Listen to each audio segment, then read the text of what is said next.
सुनिए साहब, मोहतरमा का बयान सुनिए, आपका भी टीचर साहब खून खोल जाएगा। स्टार टीचर, यूट्यूब वाले स्टार टीचर, यूट्यूब वाले स्टार टीचर, जानना ना कौड़ी, कभी ब्लैक बोर्ड लेकर कुछ एक्सप्लेनर बनाते हैं, खाली व्यूज बटोरते हैं, उटपटांग ग्रैब्स लिखते हैं और उसके बाद से अपने आप को इतना महारथी समझने लगते हैं कि कुछ लोग उनको फॉलो करने लगते हैं उनके तमाशे की वजह से, और फिर वो जाकर जहां पर जो आता है वो बोलते हैं और उसके दम पर फिर वो पैसे वसूलते हैं, छात्रों से वसूलते हैं। बिल्कुल तुम्हारी तरह एकदम बात है। ये जो एक्सप्लेनर बनाने वाले यूट्यूबर्स हैं और जो शिक्षक हैं उनमें फर्क है, वो फर्क सबको समझना पड़ेगा। ये जो आकर पैसों के लिए अपना धंधा बना रहे हैं एजुकेशन को, वो एक तरफ है, और इसी वजह से स्कूल्स, कॉलेजेस, यूनिवर्सिटीज में पढ़ाई नहीं होती है। बच्चों से कह दिया जाता है कि भैया तुम कोचिंग सेंटर कोई ज्वाइन कर लो तभी तुम क्रैक कर पाओगे। ये कैसी व्यवस्था में हम जी रहे हैं? ये बहुत बड़ा सवाल है। आज बहुत बड़ा सवाल किया है मैडम ने कि जो यूट्यूब पे पढ़ा रहे हैं और जो शिक्षक हैं उनमें फर्क है। वही शिक्षक जिन्होंने ओएसएम में कितनी गड़बड़ियां की हैं, उन्हीं शिक्षक की बात हो रही है।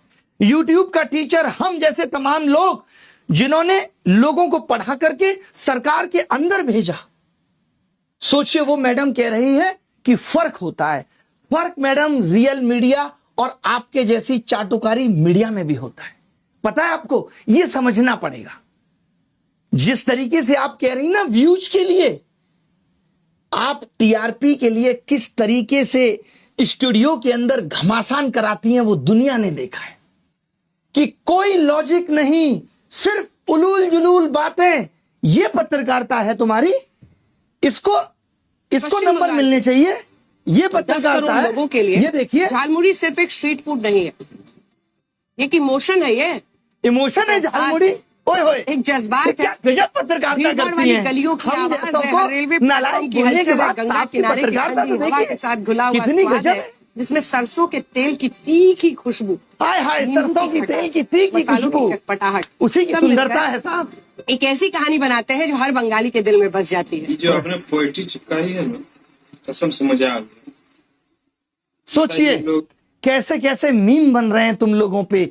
जहां जाते हो वहां लोग मोदी मीडिया गोदी मीडिया चिल्ला के संबोधित करते हैं। सड़क पे निकलने की औकात नहीं बची है। मालूम है, इस देश के एंकर्स की सड़क पे उतरने की औकात नहीं बची है। अब इनका जीवन स्टूडियो तक सीमित है। लोग गिरेबान पकड़ के पूछ लेंगे कि क्या कर रहे हो। आपको तो चौथा स्तंभ कहा जाता था। पिछले साल रैंकिंग 153 थी, इस साल 157 है, और वो यूट्यूब के एजुकेटर्स पे सवाल उठा रहे हैं। तुमने क्या किया भाई? कभी प्रधानमंत्री से तुम सवाल पूछ पाए? 56 इंच सीने के सामने तुम्हारा सीना तो आधा इंच का भी नहीं रहा।